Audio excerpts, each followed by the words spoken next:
Salam Sobat OJ semua. Pesawat tempur KF-21 Boramae sudah membuat gempar di mata dunia. Digadang-gadang bakal terbang perdana tahun 2022 ini, semua tentang KF-21 Boramae selalu menarik untuk dikupas. Beberapa negara telah menyoroti mesin yang dipasang pada tubuh KF-21 Boramae.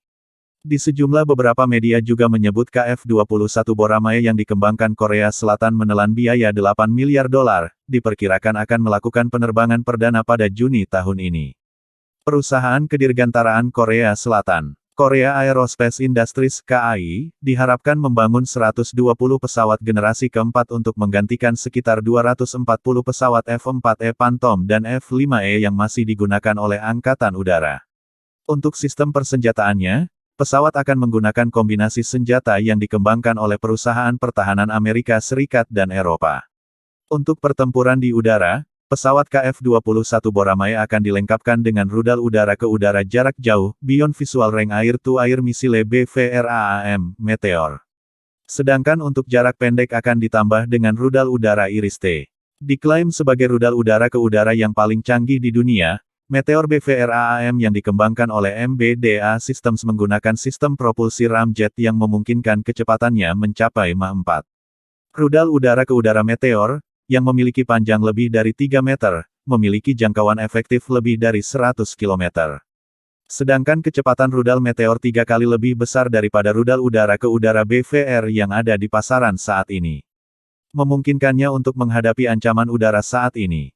Iris-T Infrared Imaging System Tail, Thrust Vector Controlled, adalah program untuk mengembangkan rudal udara ke udara jarak pendek pimpinan Jerman untuk menggantikan M9 Sidewinder.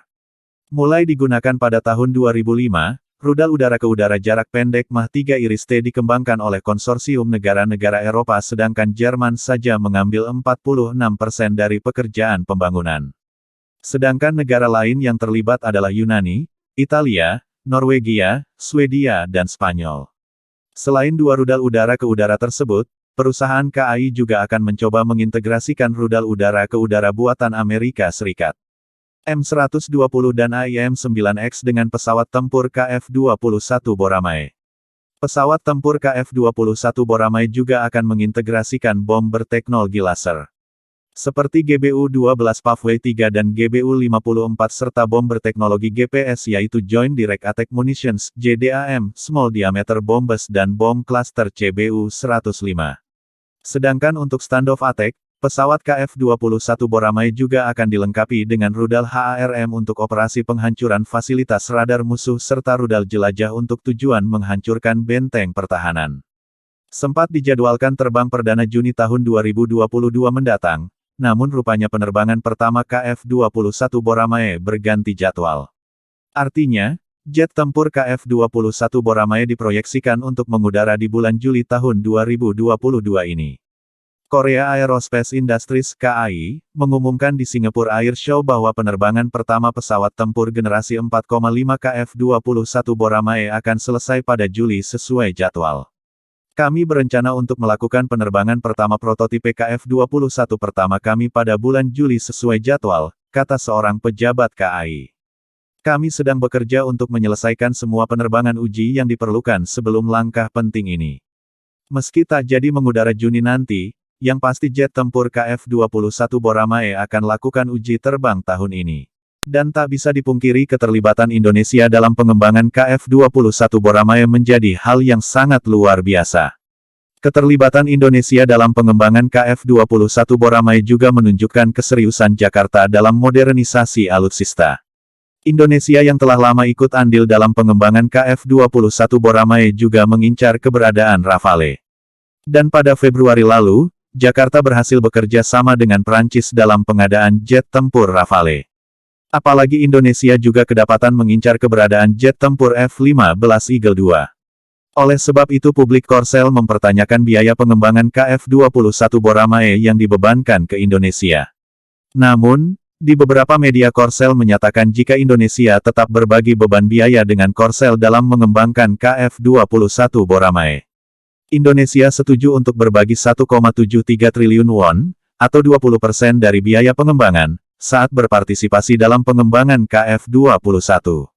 Namun, mereka hanya membayar 220 miliar won, termasuk biaya awal, dan kontribusi sebesar 800 miliar won, yang tertunda hingga akhir tahun lalu karena kesulitan ekonomi. Dan pada akhirnya, setelah bernegosiasi dengan Korea, Indonesia memutuskan untuk membayar 30% dalam bentuk barang daripada membayar biaya pengembangan penuh pada tahun 2026. Sumber daya alam seperti gas alam, batu bara, dan karet alam terutama disebut-sebut sebagai jenis yang harus dibayar oleh pihak Indonesia. Tak hanya itu, jika Indonesia membeli Rafale tak akan berdampak pada KF-21 Boramae. Bahkan jika Indonesia membeli Rafale, tidak akan berdampak juga pada pengembangan KF-21. Pengenalan pesawat tempur Rafale adalah proyek untuk memperkuat kesenjangan kekuatan Angkatan Udara Indonesia. Di sisi lain, jika Indonesia dan Korsel telah melakukan negosiasi ulang pada November tahun lalu. Untuk proyek Joint Development KF-21 yang menjadi minat pertama Amerika Serikat, ketidakpastian telah diselesaikan dengan negosiasi ulang pada November tahun lalu. Karena KF-21 akan dikembangkan pada 2026, impor Indonesia jadi yang utama harus dipisahkan dari proyek pengembangan bersama KF-21, kata Jong Yeon-soo, Menteri Pertahanan di Kedutaan Indonesia. Oleh sebab itu, dijelaskan jika keterlibatan Indonesia tak dapat diabaikan. Namun, pentingnya dan signifikansi Indonesia, sekutu pertahanan terbesar Korea, tidak dapat diabaikan untuk memecahkan permainan dengan perhitungan aritmatika sederhana. Dan kekhawatiran industri terkait semakin dalam. Terlepas dari hal di atas, Indonesia dan Korsel telah meluncurkan prototipe KF-21 Boramae. Sedangkan uji coba peluncuran prototipe KF-21 Boramae dilakukan pada April tahun 2021. Dengan adanya peluncuran ini, semakin menunjukkan jika perkembangan dari KF-21 Boramae berjalan cukup pesat. Dan diharapkan jika KF-21 Boramae bisa mulai diproduksi massal tahun 2026 mendatang. Sehingga pada tahun 2028, KF-21 Boramae diharapkan sudah bisa beroperasi.